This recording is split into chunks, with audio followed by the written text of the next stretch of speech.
Isaiah Likely had a massive performance on Thursday Night Football. We'll tell you where to value him in your Dynasty leagues, plus our Week 1 NFL preview on this episode of the Locked On Dynasty Football Podcast.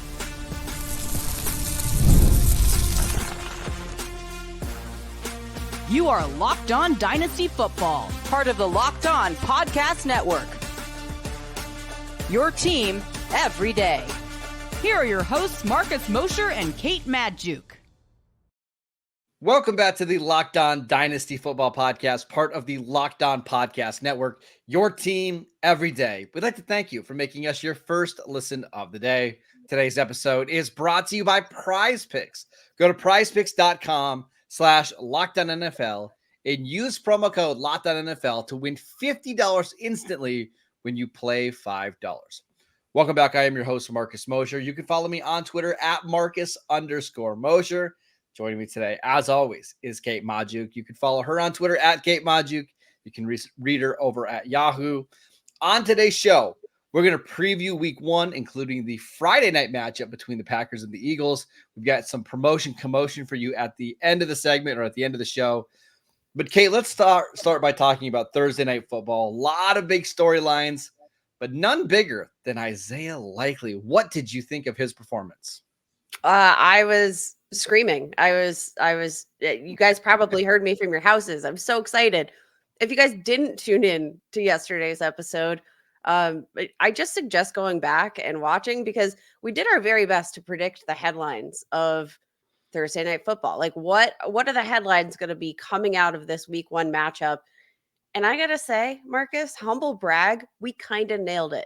Yesterday, we spent a lot of time talking about how Isaiah Likely could just be the quote unquote wide receiver 3 for this offense behind Mark Andrews and behind Zay Flowers. And to this point, it looks like that could be very much accurate. Now, I do want to temper the vibe just a little bit here for Isaiah Likely. I'm just as excited as probably everybody in the world to have seen that breakout, especially coming off the podcast we recorded yesterday. However, I do want to remind people that Mark Andrews went through a pretty major car crash just a couple of weeks ago, just getting back into like the full practice swing. So like, I have to wonder if some of this, I think the offensive line needed a fair bit of help, and he needed to be utilized in more of a blocking role. But also, I kind of wonder if they're just like, let's ramp you up a little bit more slowly coming off of this car crash. Even though like he didn't sustain major injuries, but if anybody's ever been in a car crash, you'll know they're kind of ouchy. Ouchie. That's very good analysis right there. I'm a believer in Isaiah Likely. We've been fans of Isaiah Likely forever. It seems like they discovered something last year when Mark Andrews was hurt. The Isaiah Likely just gives them something a little different in their offense, right? I fully expect in a week or two to see Andrews get more than one target in this game. I think he actually had 2. One of them was brought back by a penalty, right? Like Mark Andrews isn't going to just disappear from the face of this offense, right? Baltimore also ran 80 plays on offense, which is just not very sustainable. Like they're just not going to have very many these games where they're running 80 plays. Having said all that, you saw like what this offense is probably going to look like for most of this year, where it's a lot of design touches for Zay Flowers at near the line of scrimmage, right? I think Mark Andrews will get more work in the red zone, Kate, as we get further on in the season. But it seems like they're going to rely a lot on Isaiah Likely to do some of the other short stuff and make plays after the catch. I don't think this is a 1 week fluke type of thing. I definitely think you're right. And if this is any indication of what to expect in this offense, I think we're going to be in for a pretty intriguing season here. Now, I do want to like figure out the general evaluation here for Isaiah Likely, just given the situation, because I do think if this is the offense, and I think that this is probably like, obviously we're not expecting that massive target share for Isaiah Likely every week, but like, I do think suddenly Isaiah Likely might be just in this kind of weekly streaming tight Yes. end category. Like, As which of right now, but I won't be surprised, Kate, if we get to a point in the season where he's not a streaming tight end anymore. Like he's an every week starter. I did not know where you were going to go with that sentence, but yes, I think that's very fair. So if he is a weekly streaming possibility as a tight end too on his own respective team, where does that put him in the ranks? Because we talked about it yesterday. Right now, being valued as tight end 19 in dynasty leagues. If we see this kind of usage, if he's relegated to running more routes as opposed to being in this more traditional blocking, route running hybrid role that we see from Mark Andrews, like I think you've got to value him over players like a Pat Fryermuth, who I even really love, or Right. a Musgrave, who's going to compete with targets for Tucker Kraft in that. Can I give you a name like of somebody that I would just rather start Isaiah Likely than like Cole Kmet is probably going to play every snap for the Bears, right? But you look at the Bears receiving weapons, Mhm. DJ Moore, Rome Odunze, Keenan Allen, and then DeAndre Swift out of the backfield. Like he's probably at best the fourth option there, where in Baltimore likely might be the third option, as we discussed yesterday, right? But I just think Yeah. he's going to get a lot more opportunities than somebody like Cole Kmet. So that's, to me, that's where Isaiah Likely is kind of slotting in right now. But I'm open to moving him up even further than that. Okay, I did want to talk about the tight end on the other side of the ball. Travis Kelce did not have a great game, was pretty quiet, had one drop in the red zone. He did make a couple plays on scramble drills. I thought he looked slow. But at the same time, this is kind of what happened last year. He works himself into football shape. I also will recognize that the Ravens have fantastic linebackers and fantastic safeties.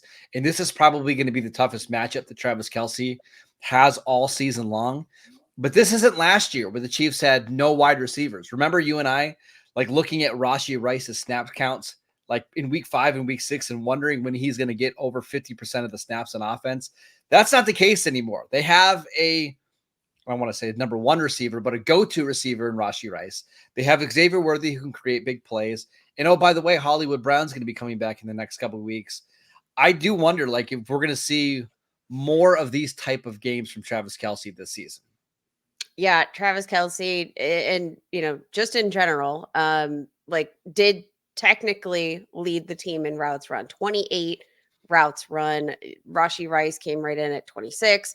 Xavier Worthy at 25. So there's not actually a huge, gap between Travis Kelce and the rest of these wide receivers. And you mentioned it, Hollywood Brown's not even back. And once he is back into this lineup, TBD on when that is, I am a little concerned for Travis Kelce. And that's not to say that, like, yeah, he's had a dad bod over the summer. We've seen some photos. Dad bods like are in from what I've heard. They're totally in. And he's got like the mustache, like the aesthetics just totally working. But maybe it does take him a minute to kind of like get back into football shape. After all, he's 35 years old.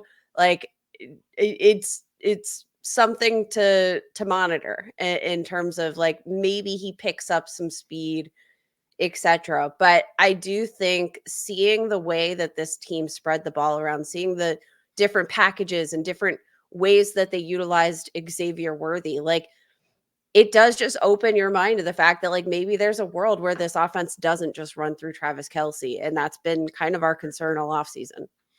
Rashee Rice to the moon, Kate. That's all To I had to say. the moon. I mean, we discussed on yesterday's podcast. Please go check it out if you wanted to hear today's headlines from yesterday. It's a very good show, but we also did it, so we're biased.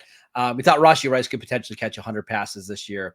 He's off to a fantastic start. Like even in the game where the Chiefs didn't run a ton of plays, Rashee Rice was able to go over 100 yards, over 70 yards after the catch from last on Thursday night. I think Rashee Rice is going to have quite the season in Kansas City.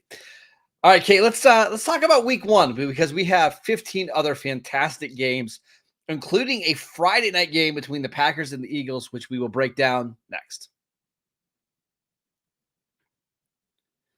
This episode is brought to you by LinkedIn. When you're hiring for your small business, you want to find quality professionals that are right for the role. That's why you have to check out LinkedIn Jobs. LinkedIn Jobs has the tools to help you find the right professionals for your team faster and for free. LinkedIn isn't just another job board. LinkedIn helps you hire professionals that you can't find anywhere else, even those who aren't actively searching for a new job, but might be open to the perfect role. In any given month, over 70% of LinkedIn users don't visit other leading job sites. So if you're not looking on LinkedIn, you're looking in the wrong place. On LinkedIn, 86% of small businesses get a qualified candidate within 24 hours. Hire professionals like a professional on LinkedIn. Post your job for free at linkedin.com/LockedOnNFL. That is linkedin.com/LockedOnNFL to post your job for free. Terms and conditions apply. Welcome back to the Locked On Dynasty Football Podcast. We'd like to thank you for making us your first listen of the day. For your second listen, go listen to the new Locked On NFL show. It's 2 shows every single day. First, it's the madman Tyler Rowland, who kicks you off in the morning with a double shot of NFL espresso. And then stop by the barbershop with Tony Wiggins for some real NFL talk. Add in the Locked On local experts to get unprecedented NFL insight, hot opinions, detailed breakdowns, all in 30 minutes. It's the new Locked On NFL, and it's twice a day. Make the madman Tony Rowland and the barber Tony Wiggins your second listen at the new Locked On NFL show on YouTube and wherever you get your podcast. All right, Kate, let's talk about week 1. I want to start with Packers Eagles. What are you looking forward to the most in that game? I really just want to see what the Eagles look like. The second half of last season was unmitigated disaster. Like it was a mess. The team chemistry looked off. Nothing really looked easy for them in the second half of the year. You saw, Jalen Hurts had, some more turnovers than you really like to see in the interception department, despite having like a fairly clean resume to this point in his career in terms of interceptions. So, like, I want to see how they've cleaned things up. I want to see what, do things look easier? Do things, look like they're clicking under new offensive coordinator Kellen Moore? What does the offensive line look like? What's the usage of Saquon Barkley like? Because obviously they paid him. You want to see kind of, is he utilized in the receiving game? Like, despite having a lot of the same personnel, I do think that there are a lot of kind of low-key changes that could shape the way that this Eagles offense just looks throughout the season. The offensive line, Jason Kelce, like there's a lot to digest there. There's a lot of meat. And for me, it's on the Packers side of the ball. The 2 things I'm looking forward to seeing is Josh Jacobs, who they paid a lot of money to this offseason. Kate, I don't know if you looked at this Packers depth chart recently, but A.J. Dillon out for the year. Marshawn Lloyd dealing with a hamstring injury. He doesn't look like he's going to play. It's pretty barren outside of Josh Jacobs. So are we just going to see like Josh Jacobs get 25 touches against the Eagles? I think it's certainly in the realm of possibilities. And then who steps up for the pass catchers, right? I think a lot of people, including yourself, believe that it's going to be Jaden Reed. We should also mention that Christian Watson had a very healthy summer. Like didn't miss, I don't think missed a single practice all year. I'm still of the belief that Dontavian Wicks is going to be the guy that you want in this passing game. Who ends up becoming the guy that you want for the Packers in the receiving core? That's what I'm paying attention to on Friday night. Yeah, and again, kind of a lot to digest on both sides of the ball there. I think we're going to see probably all the Josh Jacobs that we can handle. What does that Josh Jacobs look like? I don't know. I don't even think the Packers really know what version of Josh Jacobs they're going to get, whether or not they get the 2022 rushing title holder or Josh Jacobs of 2023, which wasn't all that exciting. But the good thing is there's going to be a ton of volume there for him. So with the way this depth chart's shaking out, Josh Jacobs could be a guy that wins you the entire month of September. Now, it's not the only exciting matchup to talk about. So give me one other game that you're going to be watching most closely in terms of your dynasty assets and what they mean to you in the 2024 season here in week 1. A sneaky fun game this week is Cardinals at Bills. I think a lot of people are just expecting that the Bills will roll over or will dominate that game. I wouldn't be surprised, right? I want to see how healthy Kyler Murray looks. I want to see what Marvin Harrison Jr. looks like because we didn't see him really play at all in the preseason. I want to see who ends up becoming the number 2 receiver in this offense, right? Because it's Trey McBride in the slot. It's Marvin Harrison Jr. on the outside. I want to see if my guy Greg Dortch can carve out a nice role in the offense. And then on the other side of the ball, Kate, what is Dalton Kincaid's role? Is he going to be the target hog that we think? Who's getting the most targets out of the receivers? Does Keon Coleman play? When he plays, is he only a boundary receiver? Is he playing in the slot? I think that game is going to be really fun to see how these two offenses look early in the season. For sure. I think both sides of the ball, we're going to get a lot of information. Of course, Chicago Bears versus Tennessee Titans, they have to be on the list because, Caleb Williams, hello, welcome to the NFL, Mr. Rookie. Currently Dynasty QB 10 in our most recent batch of Dynasty Startup ADP. 21 years old, throwing to one of the most talented receiving corps in the National Football League. Keenan Allen, DJ Moore just got paid.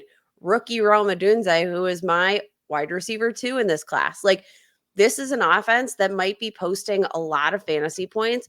And let me just say, I do think like DeAndre Swift, probably one of the more forgotten assets in this offseason movement.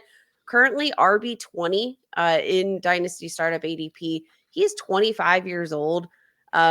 We know he's a capable pass catcher, and we're projecting this offense to score some points. They paid him this offseason. Like, I think this might be a moment where we're looking at DeAndre Swift and saying, like, have we been, kind of undervaluing him?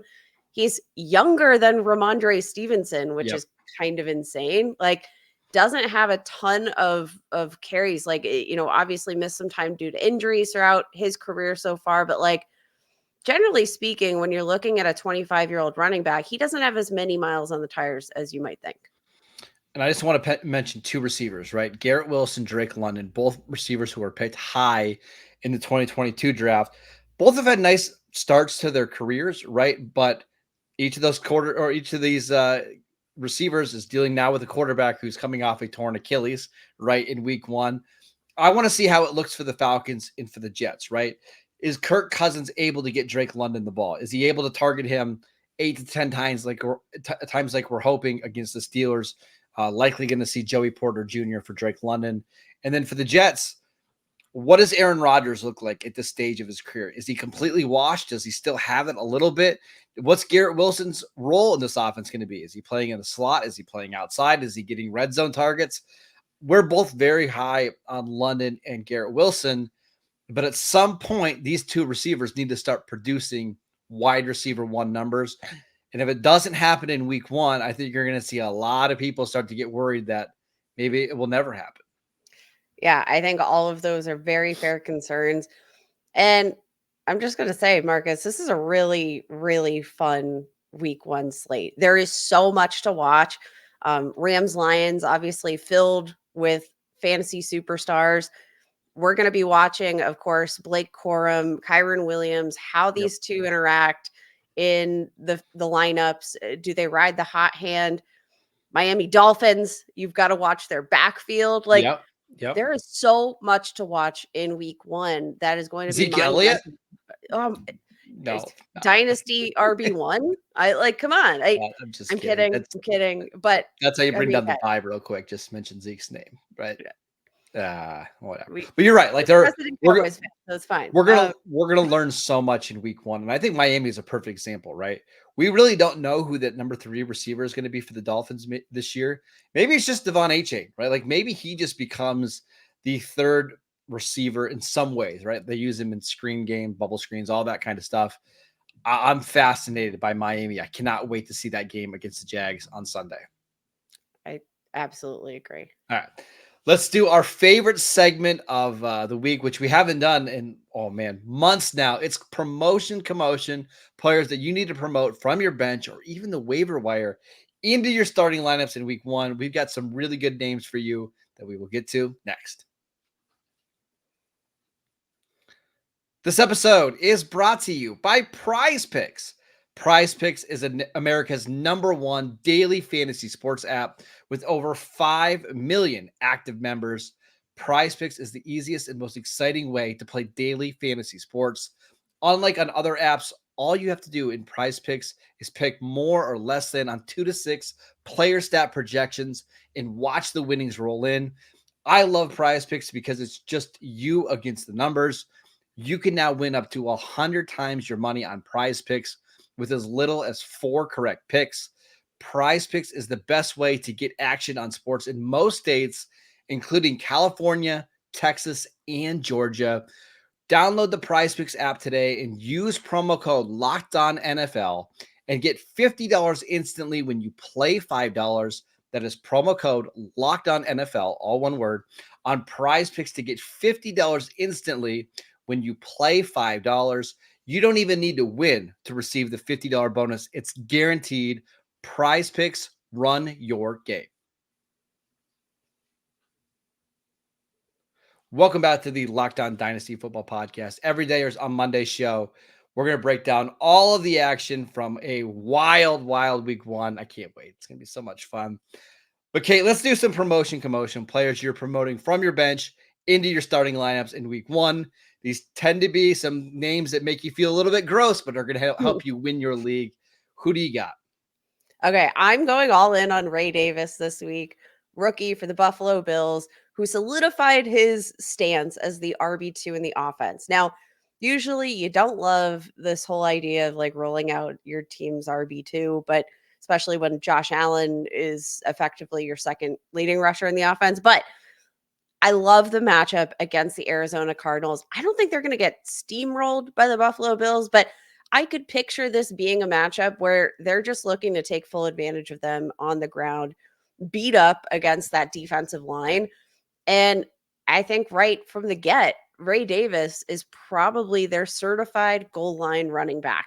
Last year, we saw really how they felt about using James Cook, who's, more of a smaller, explosive back around these goal line and short yardage situations. And the observance there was that they do not like to use him and they will go for any other option. So like, I kind of like the idea that maybe Ray Davis is going to score a touchdown this week, maybe get you like 10 points in his NFL debut in a matchup that I think is going to see some points on the board.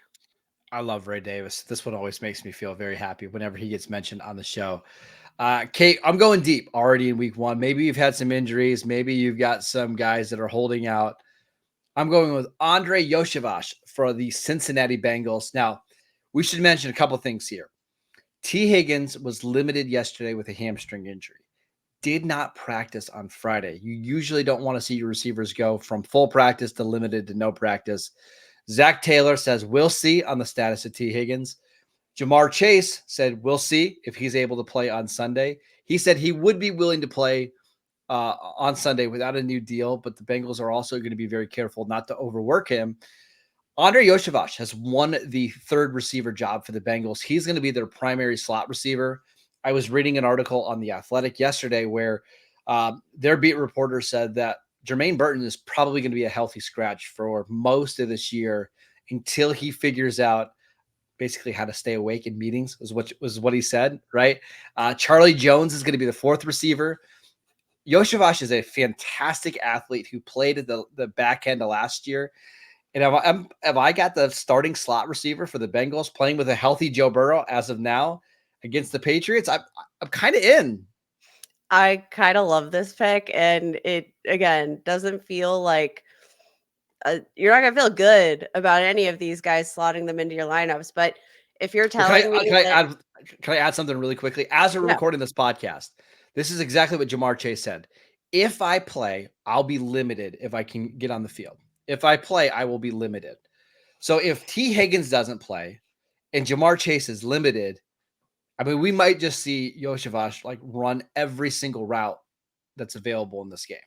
Let's go. Okay, I mean, like I'm gonna double check my waiver wires. Yes. I think that's what I'm gonna do after this podcast. I also want to shout out rookie Jalen McMillan, who I think, generally speaking, you're not going to be super excited slotting many rookies into your lineups, but if you're in need of a flyer, I am kind of digging the matchup, right? Like this Washington Commanders, Tampa Bay Buccaneers matchup could be really conducive to some scoring through the air. Now, the Commanders secondary, one of the most undersized units in the league. I mean, they can be physically overpowered with like the gust of a wind, or the gust of the wind. They are all tiny, they are undersized, and I don't think there's much they can do to stop just about anybody. Baker Mayfield, I have some question marks about like what is he going to do in year 2 without Dave Canales, who was I think very instrumental in making this offense click. But like I just think I'll take the wide receiver 3 for the Buccaneers. Probably going to work on the outside opposite Mike Evans while Chris Godwin moves back to that primary slot role. Yep. I wouldn't be surprised if they figure out how to beat up on this secondary, even if they're still working out some kinks in a new offensive scheme. One last one before we head out. Again, we're recording this about 12 p.m. Eastern time on the East Coast. Justin Fields, right? Like there's a chance that Justin Fields might start week 1 with Russell Wilson dealing with the calf injury. If Justin Fields starts at this game, you're going to want him in your starting lineup against the Falcons defense that it's basically brand new with a new defensive coordinator, a new defensive mind, Raheem Morris. I kind of just want Justin Fields because of all his rushing ability. And I will say, Kate, like with the way this thing is played out, right, with Wilson like getting hurt mid-practice on Thursday, it probably means a more condensed playbook for Justin Fields. To me, that means like more runs, right? Like more design runs, more read options. And that's exactly what you want from Justin Fields if you're starting him in your fantasy leagues. I kind of like the idea of Justin Fields as a sleeper pick this week. I love that. Love that. Love that for my Pittsburgh Steelers. I think we've got a very nice week 1 slate. If you are in the deep, dark stages of your dynasty build where like, I mean, injuries, what have you, if they have you in a position to reach deeper down into the bench than you typically like, I think this could be a good week for you. So if you have those start sit questions or anything like that, about questions about your deep bench stashes, anything, you got to hit us up on Twitter. All right, that is it for today's show. We want to thank you for making Locked On Dynasty Football your first listen every single day. Again, check out the new Locked On NFL show. 2 shows a day, 1 in the morning, 1 in the afternoon. Tony Wiggins, Tyler Rowland, they do an absolutely fantastic job. Matt Williamson also pops on the Friday shows, so go check him out as well. Go follow Kate wherever you follow Kate, on Twitter at Kate Majuk. Go read her on Yahoo. Go download the podcast wherever you get your podcasts. We are free and available on all platforms. I'm at Marcus _Mosher. Enjoy week 1, and we will see you right back here on Monday.